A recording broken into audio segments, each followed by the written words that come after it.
গত ৩ মাস ধরে সামাজিক ভাতা না পাওয়ায় চরম দুর্ভোগে পড়েছেন বহু অসহায় বৃদ্ধ বৃদ্ধা। সমাজ শিক্ষা ও সমাজ কল্যাণ দপ্তরের বিরুদ্ধে দীর্ঘদিন ভাতা প্রদান না করার অভিযোগ উঠেছে। ভাতা না পেয়ে বারবার ব্যাংক ও পঞ্চায়েত অফিসে ঘুরেও কোনো সমাধান না মেলায় হতাশ হয়ে পড়েছেন উপভোক্তারা। ভুক্তভোগী কানুলাল দাস ও লক্ষ্মীবালা দে জানান, সরকারি এই ভাতাই তাদের জীবন ধারণের একমাত্র অবলম্বন।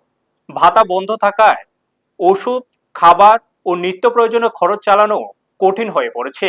তারা রাজ্য সরকার ও সমাজ শিক্ষা ও সমাজ কল্যাণ দপ্তরের কাছে দ্রুত বকেয়া ভাতা প্রদান করে তাদের দুর্ভোগ দূর করার আবেদন জানিয়েছেন।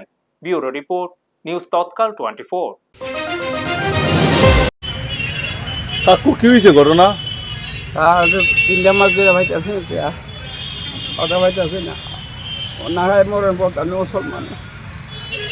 কয় মাস ধরে ভাতা দেন না? আজ 3 মাস 13 দিন চলছে।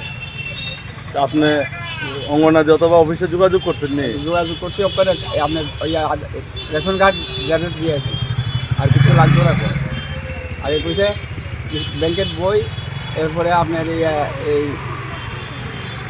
আধার কার্ড, রেশন কার্ড গ্যারেজ, এই দুইটা রাখছে না, শুধু রাখছে আপনার রেশন কার্ডটা রাখছে, রেশন কার্ড গ্যারেজটা। কি সমস্যা কইতাছে তারা? তারা সমস্যা মানে এর জন্য কইতাছে ওই এই রেশন কার্ড হলে হইব, ব্যাংকের অ্যাকাউন্ট লাগতো না, আর আপনার এই আধার কার্ডও লাগতো না।